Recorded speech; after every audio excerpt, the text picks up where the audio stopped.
નમસ્કાર, મારી Manjula Salani official YouTube આઈડીમાં આપ સૌનું હાર્દિક સ્વાગત છે. નમસ્કાર, આપની સાથે હું મંજુલા. ગુજરાતમાં સતત 4-5 દિવસથી ખૂબ ઘણો બધો વરસાદ વરસી રહ્યો છે. વરસાદે તેનું તાંડવ મચાવી જ રહ્યું છે, એટલે કે મેઘતાંડવ, અને મેઘતાંડવના કારણે ખેડૂતોના પાકોમાં કેટલું નુકસાન થયું છે તે આપણને બધાને ખબર જ છે. અને જે આ 4-5 દિવસથી વરસાદ વરસી રહ્યો છે તેમાં કચ્છ જિલ્લામાં પણ રેડ એલર્ટ હતું. અને કચ્છ જિલ્લાના રાપર તાલુકાના કંઈક આવા દ્રશ્યો છે તે તમે જોઈ શકો છો. આ જે કપાસ છે તે બીટી કપાસ છે, તેમાં 5-5 ફૂટ સુધી પાણી ભરાઈ ગયું છે અને ખેડૂતોના સંપૂર્ણ પાકમાં પાણી ભરાઈ ગયું છે. તમે અત્યારે જે પાક જોયો તે બીટી કપાસનો હતો ને તેમાં 5-5 ફૂટ સુધી પાણી ભરાઈ ગયું હતું ને તેમાં જે ફૂલડાઓ ઉગેલા હતા, એટલે કે જે પુષ્પો હતા તે બધા ખરી ગયા છે. ભલે અમુક મહત્તમ અંશે છે, પરંતુ જેવા પહેલા હતા તેવા નહોતા.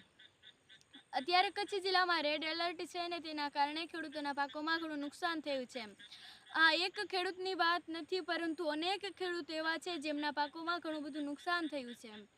કચ્છ જિલ્લામાં રેડ એલર્ટ અપાયું હતું ને એના સિવાયના બનાસકાંઠા, મહેસાણા, રાજકોટ એ બધા જ જિલ્લાઓમાં રેડ એલર્ટ અપાયું હતું ને તેમના પણ જેવા બીટી કપાસ જેવા અને અન્ય પાકો હતા જે બનાસકાંઠામાં થતા પાકો છે તે પાકોમાં પણ આવી જ રીતે નુકસાન થયું છે. અને બનાસકાંઠામાં પણ રેડ એલર્ટ હતું. જે જિલ્લાઓમાં રેડ એલર્ટ હતું ત્યાં ખૂબ જ નુકસાન થયું છે. જેવી રીતે કે બનાસકાંઠા અને કચ્છમાં તો સૌથી વધારે નુકસાન થયું છે, કારણ કે કચ્છ જિલ્લામાં જેવી રીતે આપણે આગળના વર્ષોમાં જોયું તેના કરતાં અત્યારે ખૂબ ઘણો વરસાદ થયો છે.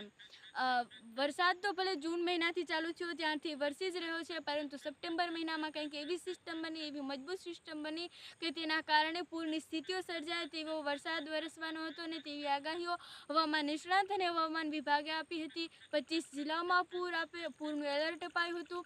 પરંતુ જે કચ્છ જિલ્લાનું કંઈક વાત હતી તે અલગ જ હતી ને કચ્છ જિલ્લામાં તો બધા જ જિલ્લાઓમાં ક્યાંક યલો એલર્ટ હતું, ક્યાંક ઓરેન્જ એલર્ટ હતું, પરંતુ જેવી રીતે કચ્છ જિલ્લામાં હતું તો લગભગ 3-4 દિવસથી સતત રેડ એલર્ટ હતું ને તેના કારણે સતત ખૂબ ઘણો બધો વરસાદ વરસી રહ્યો હતો. તો કચ્છ જિલ્લાના રાપર તાલુકાની વાત કરીએ તો ત્યાંના વાડી વિસ્તાર છે, ત્યાંની પશુ પંખીઓને પણ ખૂબ નુકસાન થયું છે. તેઓ બિચારા વરસાદના કારણે તેઓના ખોરાક નથી શોધી શકતા અને તેના કારણે તેઓ અમુક પશુઓ છે તેઓ મરી પણ ગયા છે. અને કચ્છના રાપર તાલુકાની એક વાત છે, ત્યાં 11 ગાયો ડૂબીને મરી ગઈ છે. ઘણા બધા પશુઓ ડૂબીને મરી ગયા છે અને અનેક એવા પશુ અને પંખીઓ છે જેઓ ભૂખના કારણે અને ઠંડીના કારણે મરી ગયા છે. કારણ કે જેવી રીતે વરસાદ હતો ને તેની સાથે સાથે પવન પણ ખૂબ હતો, અને પવનના કારણે પવન જે વાતો હતો તે ખૂબ ઠંડો હતો અને ઠંડીના કારણે અનેક પશુ પક્ષીઓ મરી ગયા છે. અને આ પવનનો જે અસર છે તે પાક પર પણ વર્તાય છે, કારણ કે જો પહેલાં તો આપણે જોઈએ તો પવનના કારણે પાક બધા પડી ગયા છે અને પાક પડવાના કારણે ઉપરથી પવન આવતો હતો અને પવનના કારણે જે પાણી આવ્યું તે પાણી જે પાક પર પડ્યું અને પાણી પડવાના કારણે તેના પુષ્પો હતા તે બધા ધોવાઈ ગયા. અને અત્યારે તો પાક ભલે તમે જે મેં બતાવ્યું તેમાં લીલો હતો, પરંતુ તેમાં પ્રકાશ પડવાના કારણે તેના જે અમુક મોટા ભાગના જે છોડવાઓ છે, જે છોડ છે તે બળી જવાના છે, કારણ કે પ્રકાશ પડવાના કારણે તેમાં દર વખત એવું થતું જ હોય છે. દર વખત નુકસાન થાય છે, દર વખતે આવો વરસાદ વરસે છે, પરંતુ આ વખતે જે કચ્છ જિલ્લામાં નુકસાન થયું છે તે પહેલાંના વર્ષો કરતાં અથવા તો જે આગળના વર્ષોમાં આપણે જોયું જે નુકસાન જોયું તેના કરતાં આ વખતે ખૂબ ઘણું નુકસાન છે. અને આ નુકસાન ફક્ત કચ્છ જિલ્લા માટે નહીં, ગુજરાત રાજ્ય માટે નહીં, પરંતુ ભારતના અનેક એવા જિલ્લાઓ છે જેમાં ખૂબ ઘણું બધું નુકસાન થયું છે.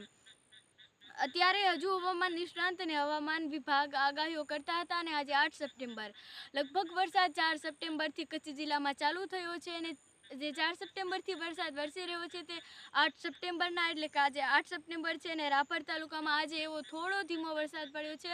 અને અત્યારે વરસાદ 2-3 કલાકથી બંધ થયો છે, નહીંતર તો ખૂબ વરસાદ વરસતો હતો અને એ વરસાદે ઘણું બધું નુકસાન પણ કર્યું છે.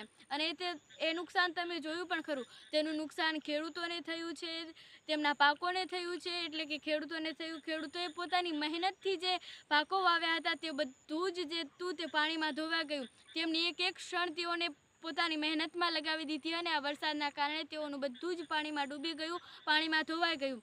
ખેડૂતોને નુકસાન થયું છે, પશુ પંખીઓનું નુકસાન થયું છે. પશુ પંખીઓ ઠંડને ભૂખના કારણે મરી ગયા છે. આ હતી મેઘતાંડવ. આપણે જોયું કે ગુજરાત રાજ્યમાં તો ભલે વરસાદ વરસ્યો છે, પરંતુ પંજાબમાં પણ તમે સમાચાર સાંભળ્યા કે 2100 ભેંસો છે તે પાકિસ્તાનમાં તણાઈને જતી રહી અને તે મરી પણ ગઈ છે. તેમાંની અમુક ભેંસોને બચાવાઈ લેવાય છે, પરંતુ અમુક ભેંસો મરી ગઈ છે. આવી જ રીતે કચ્છ જિલ્લામાં, ગુજરાત રાજ્યના અનેક જિલ્લાઓમાં અને ભારતમાં પણ ખૂબ વરસાદ વરસ્યો છે અને તેના કારણે ખૂબ નુકસાન પણ થયું છે. આ રીતે સમગ્ર ભારતમાં તેનું નુકસાન થયું અને આ હતી કચ્છ જિલ્લાની માહિતી અને તેમાં તમે જોયું કે કચ્છ જિલ્લાના રાપર તાલુકામાં કેવું નુકસાન થયું હતું. આજના આ વિડીયોમાં બસ આટલું. મળીએ આવતા વિડીયોમાં. નમસ્કાર અને અમારો આ વિડીયો જોયા બદલ આભાર.